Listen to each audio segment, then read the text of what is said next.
আজ মানডে, আর মানডে আমার জন্য মানে পুরো রিসেট বাটন। উইকেন্ডের পর ইমেলস, মেসেজেস, পেন্ডিং কাজ, উইক প্ল্যানিং সব কিছু একসাথে পড়ে যায়।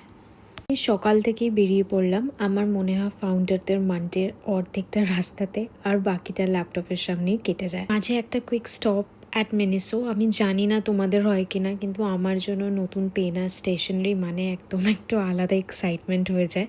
তারপর ছিল একটু ইন্টারনাল মিটিং, কিছু ভালো আর কিছু এক্সাইটিং জিনিস নিয়ে। বিজনেসে আমি একটা জিনিস শিখেছি, অনেক বড় অপরচুনিটি শুরু হয় একটা সিম্পল কনভারসেশন দিয়ে।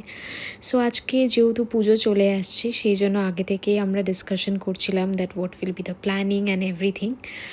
তারপর মিটিং শেষে একটু উইন্ডো শপিং করে নিলাম। হোম ডেকোর আর ক্রকারিজ দেখতে আমার স্টেশনের মতনই খুব ভাল লাগে।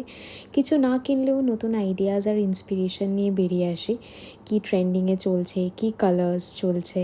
সো এগুলো একটা বেসিক আইডিয়া আমার এখান থেকেই আসে। ব্র্যান্ড কিনেছি, তো আজকে টিউটোরিয়াল দেখছিলাম যে কিভাবে ইউজ হয় এটা। ফিরে আবার কাজ। অনেস্টলি ফাউন্ডার লাইফে মানডেতে ক্লক আউট বলে কিচ্ছু হয় না। অফিস শেষ হয়ে গেল, মাথার মধ্যে অনেক কাজ চলতেই থাকে। সো কিছু প্ল্যানিং আবার এসে করে নিচ্ছিলাম। তার মধ্যেখানে আমাদের হাউস হেল্পও আসছিল, তো তাদেরকেও ডিরেকশনস দিচ্ছিলাম। So it's like balancing out, যাতে সব কিছু একসাথে ভালোভাবে করে নেওয়া যায়। আর দিনটা শেষ করলাম একটু অন্যভাবে। অমাবস্যার জন্য ঠাকুর ঘর লাল কাপড় দিয়ে ঢেকে দিলাম। সারাদিনের হাসেলের পর এই ছোট্ট ছোট্ট রিচুয়ালসগুলো আমাকে একটু থামতে শেখায়, মনে করায় যে যতই ব্যস্ত থাকি, নিজের রুটস আর স্পিরিচুয়ালিটির জন্য একটু সময় ইকুয়ালি ইম্পর্টেন্ট।